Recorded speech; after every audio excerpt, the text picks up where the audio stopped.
Buenas tardes, mi nombre es Daniel Blanco Zacarías y soy doctorando en la Universidad de Málaga. Concretamente realizo el doctorado en Educación y Comunicación Social. En esta tarde os vengo a presentar la ponencia titulada El asesinato de Gabriel Cruz, los delitos de sangre en la prensa escrita nacional y regional. Pero antes de entrar más de lleno en esta ponencia, conviene hacer una pequeña introducción. La información de sucesos es una de las que más interés despiertan dentro de la sociedad, ya que este tipo de especialidad, la información que publica provoca una disrupción, un inesperado quebrantamiento de lo que es el orden social. Esto unido también al cuestionamiento en el que actualmente se encuentra el periodismo, acusado de falta de rigor, de sensacionalismo en sus informaciones y de falta de fuentes fiables, hacen que sea más especial, si cabe, el analizar el periodismo de sucesos desde dentro. Para ello se escoge uno de los casos más mediáticos de los últimos años, como fue el asesinato de Gabriel Cruz Ramírez a manos de su madrastra.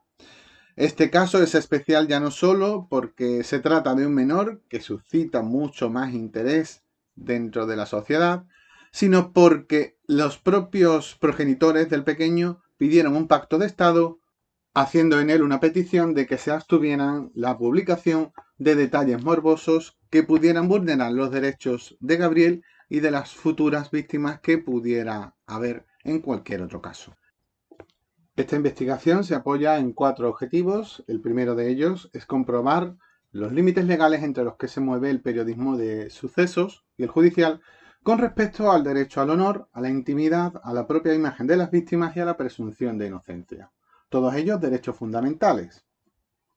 El segundo de ellos es analizar los rasgos sensacionalistas que se producen en la información sobre crímenes a través del enfoque de los titulares y del desarrollo informativo. El tercero de los objetivos es analizar las fuentes utilizadas para determinar así el grado de especialización de las mismas y su utilización, en función así de si se trata de profundizar en la noticia o si por el contrario predominan declaraciones que contribuyen al morbo y por tanto al sensacionalismo. Por último, el cuarto objetivo es establecer diferencia, si es que así existiese, entre el tratamiento informativo que se le da al caso Gabriel en la prensa nacional y en la prensa regional. La metodología se apoya en 3 métodos, como es el análisis de contenido, el análisis crítico del discurso y el framing o teoría del encuadre. Esta metodología mezcla métodos cuantitativos con métodos cualitativos, creando por tanto una metodología mixta, apoyada por muchísimos autores, entre ellos, por citar algunos, podríamos hacerlo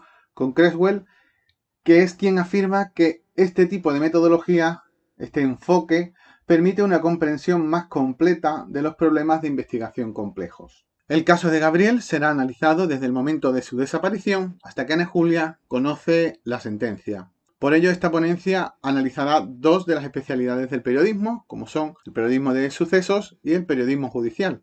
El primero de ello llevaría desde que el pequeño desaparece hasta que termina la fase de instrucción, y el segundo de ellos desde el juicio oral hasta que se conoce la sentencia.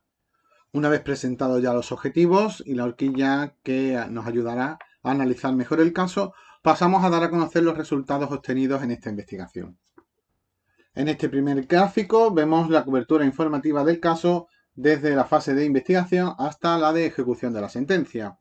Comprobamos cómo destaca sobre todo la fase de instrucción en todas las cabeceras, siendo La Voz de Almería la que más cobertura o más piezas saca en esta fase, sin despreciar tampoco la fase de investigación en esta cabecera ni el juicio oral.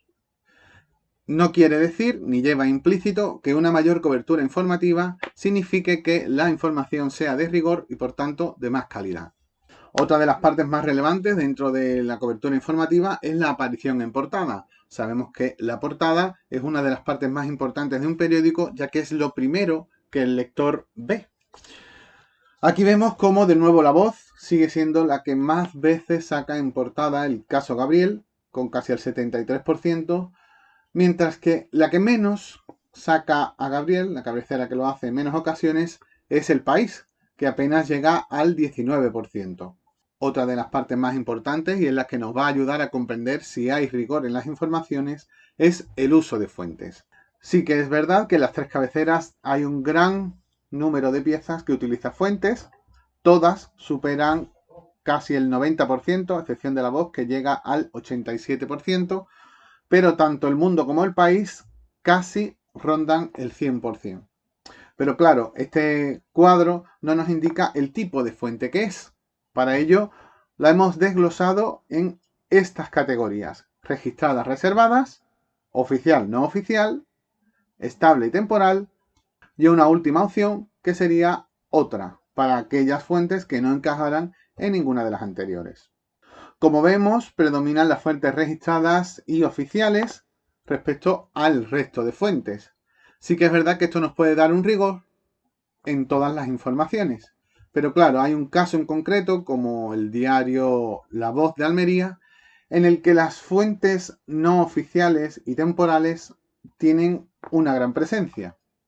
De hecho, comprobamos fuentes en las que la información la apoyan vecinos o usuarios de cafeterías que se encontraban en el momento en el que el caso salía por algún otro medio, televisión, o se comentaba en una tertulia, dando así una falta de rigor a la pieza muy grande.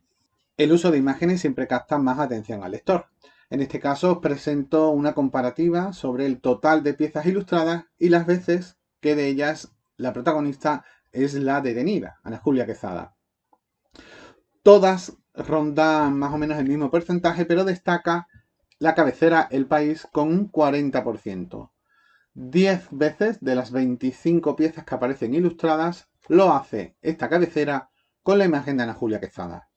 Respecto al análisis del discurso, podemos centrarnos en las informaciones vertidas sobre el condenado por acoso contra la madre de Gabriel, en el que se presentó a la prensa como responsable de la desaparición de Gabriel, dando incluso voz a vecinos y a conocidos de la víctima.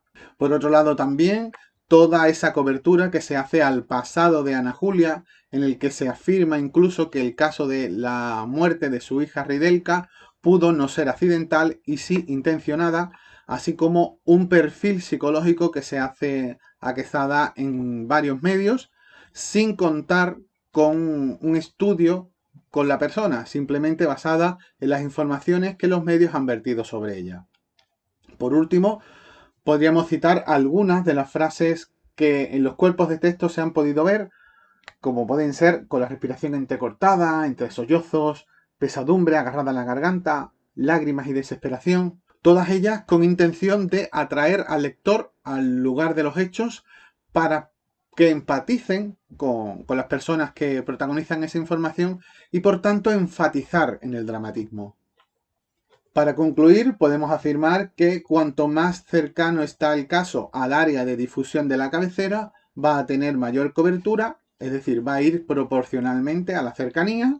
Otra de las cosas que podemos concluir es que las fuentes usadas son en su mayoría registradas y oficiales, aunque sí se caracteriza por un alto número de fuentes no oficiales y fuentes temporales, lo que acentúa una falta de rigor que va unido también a todas las frases que se ha comentado anteriormente, muy sensacionalistas, que lo que buscan, reiteramos, es que el espectador empatice y enfatizar ese dramatismo. Por último, podemos concluir que a Ana Julia Quezada le han sido arrebatados varios derechos fundamentales, como es el derecho a la intimidad, hurgando en su pasado, el derecho a la imagen, ilustrando gran cantidad de piezas cuando simplemente era una acusada, o incluso a la presunción de inocencia, ya que crearon un perfil de asesina a ojos de la sociedad. Por todo ello, podemos afirmar que el caso no se ajusta a criterios de calidad que deben regir la información de sucesos y la judicial, con gran rasgo sensacionalista y violación de derechos fundamentales. Estas conclusiones vienen a confirmar la demanda que Patricia Ramírez y su exmarido Ángel Cruz pedían en su petición. Ya ha quedado demostrado que la información dejó de ser de calidad para convertir el caso de Gabriel en un serial. Esperando que haya sido de su interés, quedo a vuestra disposición si tenéis alguna duda. Aquí os dejo mi correo para que podáis contactar. Un saludo y buenas tardes.